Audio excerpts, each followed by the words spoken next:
Саламатсыздарбы, урматтуу депутаттар. Жана бүгүнкү бюджет финанс комитетине чакыргандар. Бүгүнкү комитеттин күн тартибинде маселелер алдын ала силерге таркатылган. Кворум бар. Жумуш баштай берсек болот. Урматтуу депутаттар, анда бүгүнкү күн тартиби боюнча алдымча коюмча айтыңыздар. Өкмөттүн өкүлү сөз сурап атат. Сөз сизде. Саламатсыздар депутаттар, урматтуу Эмиль Токтокунович. Комитет министринин 3 буйругу бар эле. Ошону ар кандай маселеге кирип берип койсоңуздар. Бул биринчи буйрук 21-жылдын 14-июнүнүн 35 буйрук. Экинчиси 44-буйрук 17-июндан 21-жылдын 21-жылдын 17-июндун 45 буйрук. Ошон күн тартибине кирип койсоңуздар суранчы.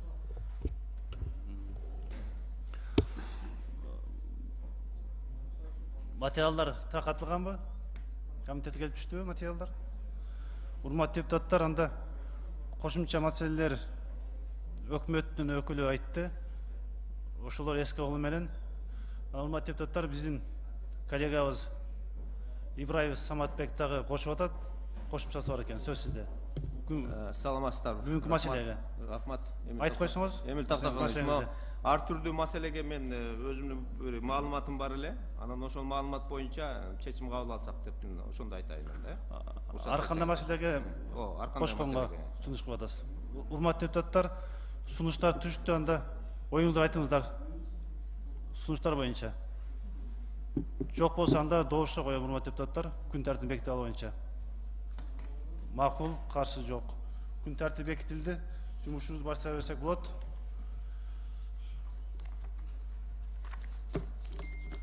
Күн тартибинде биринчи маселе.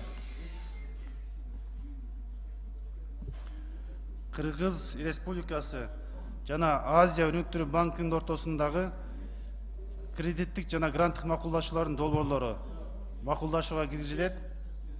Баяндамачы Кыргыз Республикасынын экономика жана финансы министринин орун басары Байгончоков Мирлан Конушбекович. Сөз сизде. Кыскача маалымат бериңиз, бизде маселе көп. Эмиль Токтокунович. Токтоп турсаңыз, Мирлан Байгончокович.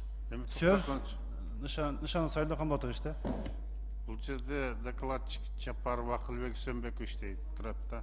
Ал киши каякта? Ал киши өзү депутат болуп турганда министри жок болсо ар дайым көзүнө сайып турчу эле. Мына жалган болсо коллегалар айтсын. Кайсыл жакта? Бул жерде жазылып турат.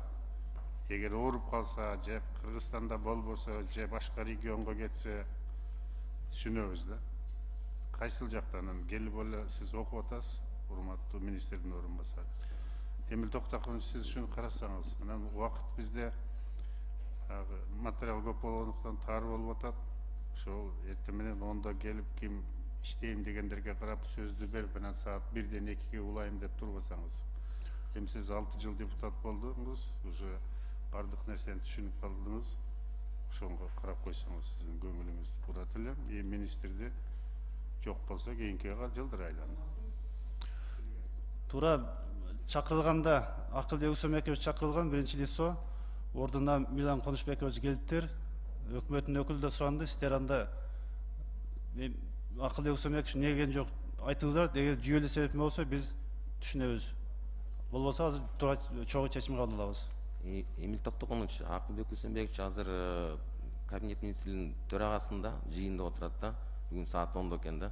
Ошого байланыштуу суранып кетти да. Ушу бүгүн докладты мен эле баяндап кетсем деп. Мындай да, Мирлан Конушбекович, сиз тажрыйбалуу министрдин орун басары, мен билгенден бир 10 жылга жакын иштеп койдуңуз да, министрдин орун басары. Кабинет министринин башчысы да баягы күнү айтып атат, биздин депутаттар жана суу боюнча айтса, мен жолугушууну бүгүнкүгө коюп алган экем деп парламент чакырса. Мындай өзүнүн ушул жуманын башталыш күнү, дүйшөмбү күнү комитет болот, жогорку кеңеште 3-4 күндөрү сессия болот. Ошол түштөн кийинкиге же эртең менен эртерээкка коюп бир ошол жыйындарды өзгөртсө болбойбу же ушу комитетке тууралап коесуздарбы атайлап? Мен оюмча ушу эффективный болуш үчүн жылдырыш керек да. Эмил Токтокович, сиз да бир айтып койсоңуз болбойбу ушундай нерсени? Сайлау Хаматович, булар перед фактын коюп атат да. Жок, негизи Мен ойлобомаз келип келе калат деп. Жок, негизи ушундай болуш керек да. Мисалы, среда, четверг күнү премьер-министр баягы суроо көбөйгөндө даяр туруш керек. Анан кээ бир адамдарды жолугушууга чакырып алдым деп өзүн дагы баары келе турган жерде жооп бериш керек. Андан көрө эртерээк сөздү көбөйтпөй, ызы чуу чыгарбай ушундай кылса болот. Анан бүгүн понедельник комитет болот, тем более бюджет комитети. Мына азыр переходный мезгил болуп атат. Сиздер даярданып, анан комитет менен бирге маселени чечип барып, жыйынды өткөрүп, жанга чейин өткөрүп, азыр саат 12:01 бүтсө, андан кийин өткөрө берсе кечке болот да, мисалды. Анан ушу саат 10-го коюп алганы мага түшүнүксүз да. Туура. Уруксат болсо.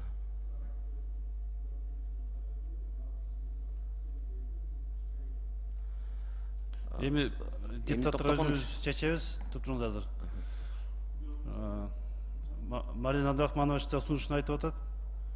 Эми коллегабыз иши көп, иши оор, мүмкүн бир жолу эскертип коюп баштай берсек деген.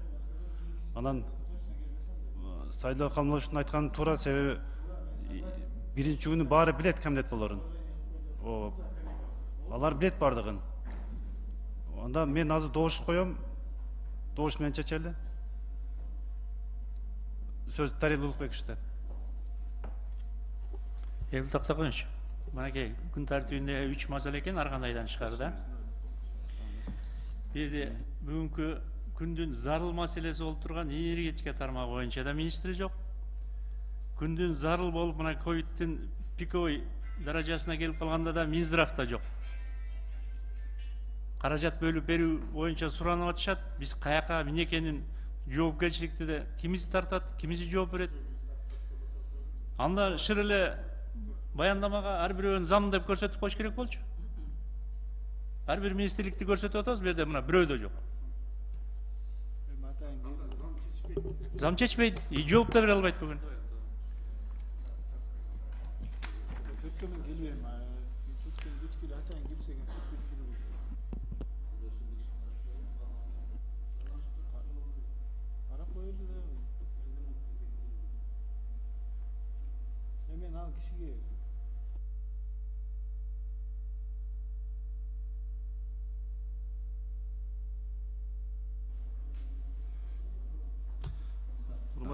Бакыт Экмелбекович, сөз сизде.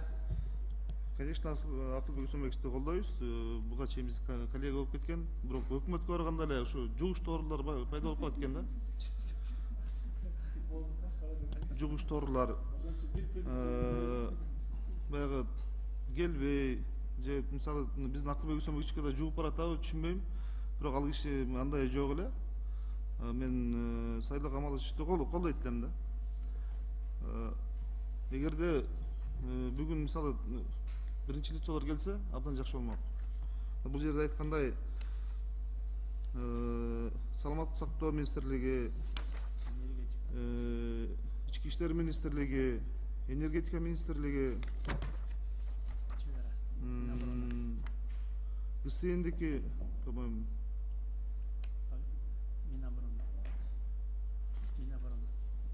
ошон үчүн жазды тактап туруп түштөн кийинки болсо да жылдырып койсок болот. Мындай кылалы, урматтуу депутаттар. Мына биринчи маселе бул кредиттик жана гранттык макулдашуу экен. Бул мыйзам эмес. Себебин айтты. Анан кийинки калаган маселелерге биринчи лицо келсин. Биз биринчи маселени карай берели. Азыр мынакей мейли 10-до болот атса азыр 10:30 чейин бүтсө керек. 11-ге чейин.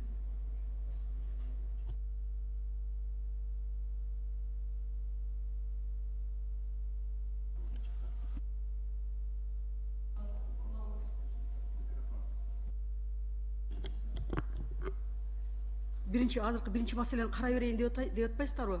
Менин оюмча, жеке оюмча, бул маселе деле өтө өрчүндүү маселе. Себеп дегенде 30 жылдан бери эле гранттарды алып эле келатабыз, карыз болуп чогулуп атат.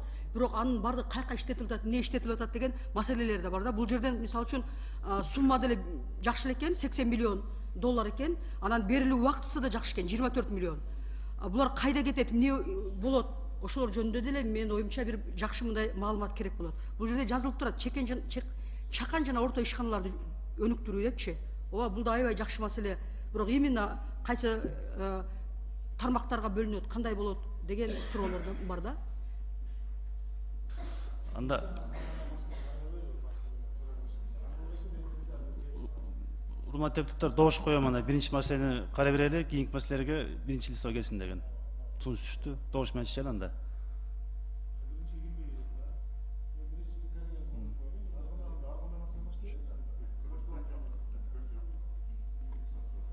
Урматтуу Эмил Токтогонович, урматтуу депутаттар, уруксатпы?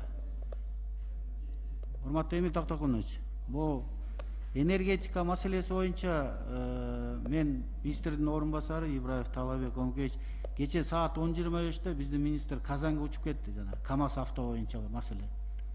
Ошон үчүн мен орун басары келдим да. Жөйлүү себептер. Анда Кыргызстан жок болсо жөйлүү себеп биз карай беребиз. Проблема жок анда. КамАЗ боюнча. Набережный Челны, Казань. Ошого КамАЗ автого. Бизде промышленность боюнча маселе бар болчу. Урматтуу депутаттар, анда добуш менен чечтик, ана маселени карап өттүк.